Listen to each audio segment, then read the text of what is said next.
experience God, I always tell my guests,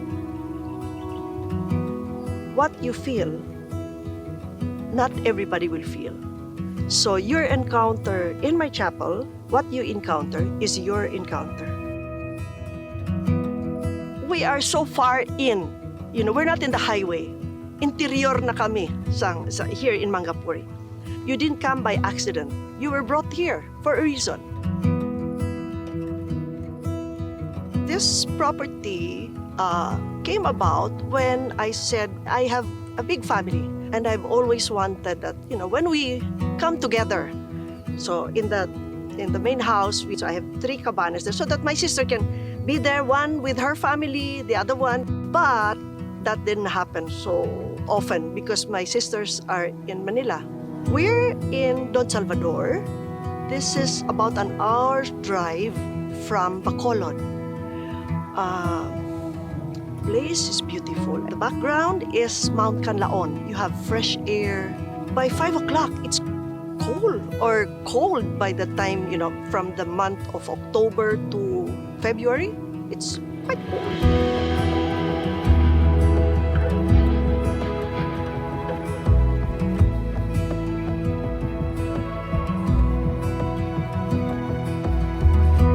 Some guests of ours would come and say, Tita, can I rent? Tita, can I rent? So that's how we started to bring in. I'm not really a full-time business endeavor. So we're only on reservations. Mostly they're families who wants to just relax, to rest. This is more really for relaxing body and mind. The municipality of Don Salvador Benedicto, or DSB, lies about 700 meters above sea level, in a valley between Mount Mandalagan and Mount Canlaon. Named after a World War II hero and former Vice Governor of Negros Occidental, the municipality's cool climate and stunning mountain views have made it a popular tourist destination. It has also become the site of many vacation homes of Negrense families.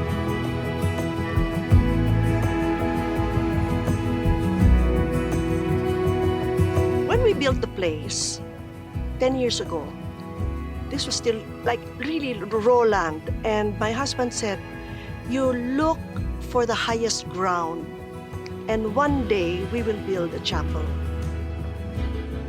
And one day my husband says, I had a dream. Our chapel will be 7-sided.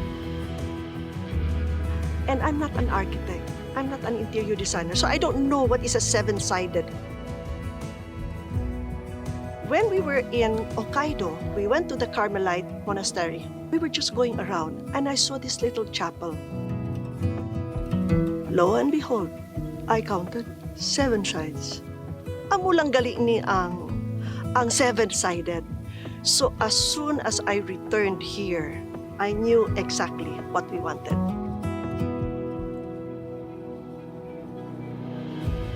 There are 7 pillars. And the floors would then be like a spider's web. Count it, it's 7. 7 is a mystical number. Okay? God made the world, in 7 days. We go to 7 churches. Okay? There are 7 sacraments.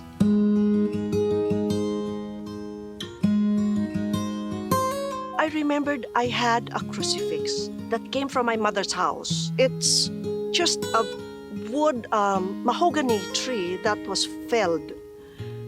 And I got 6 people from the farm, dug the roots. And since the tree was planted by my mother in 1964, you can just imagine how big the tree. I told a guy to just cut with a chainsaw. And when he finished cutting, he said, Ma'am, crucifix money. And even the halo, that's natural. I looked for an artist, a sculptor, who would do this. And I heard there was one in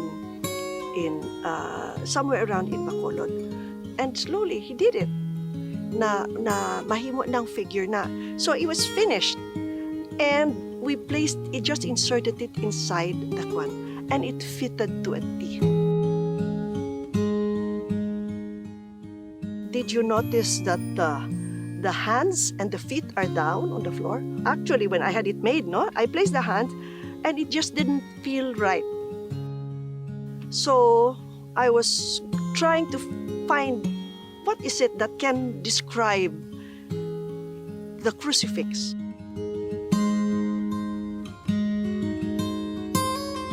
And I saw what you see on the right side was the words of Saint Teresa of Avila. Beautiful.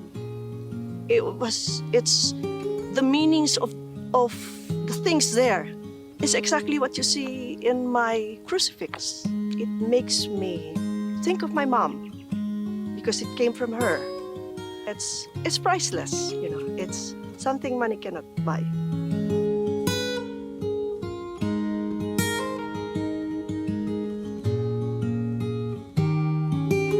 The other only figure is that of Saint Michael. And when we were traveling, when we were doing our Holy Land in Venice, I saw this and I fell in love. The chapel wasn't here yet. It wasn't even built. My husband and I bought it and we carried it back home. This is for him, Kapilya San Miguel.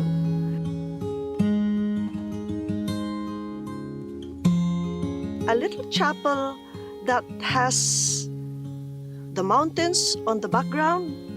You get the sunset by afternoon. And you have also the sea.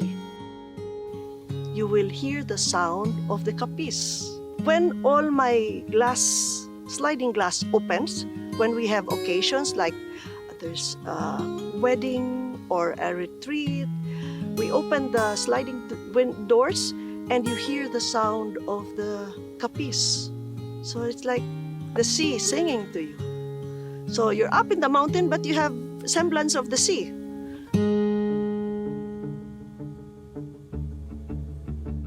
If you see the flooring, when I told the carpenters, I don't want to see nails.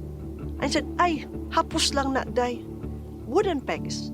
So the flooring has wooden pegs all over. This guy came here asking if I wanted to buy a nara. This is made of nara. It's just a square, a slab. And he said it has been with him for a long time, with his family. Maybe we can make that into our altar. And I had some wood ties from, the railway. These are all just little pieces put together.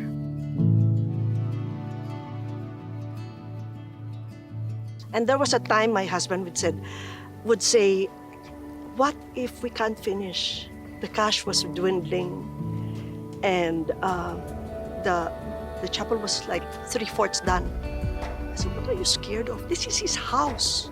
There's nothing to be worried about. He'll finish it, no matter what.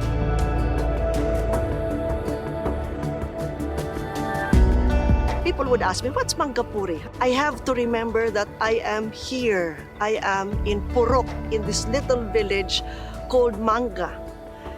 And Puri is sanctuary. In Bahasa or in Balinese, it's sanctuary. So this is really my Manga sanctuary. So I come here, I rest. I feel this is my way of letting my body rest.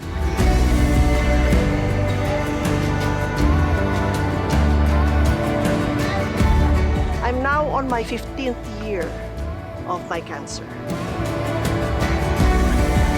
I was diagnosed and I was told to just control stress. So I went through everything, chemo and all the protocols. No? But I said, no, that's it. If the Lord wants me to be here, to be strong, I'll still be here. I'll still be working. I count my blessings here in Mangapuri.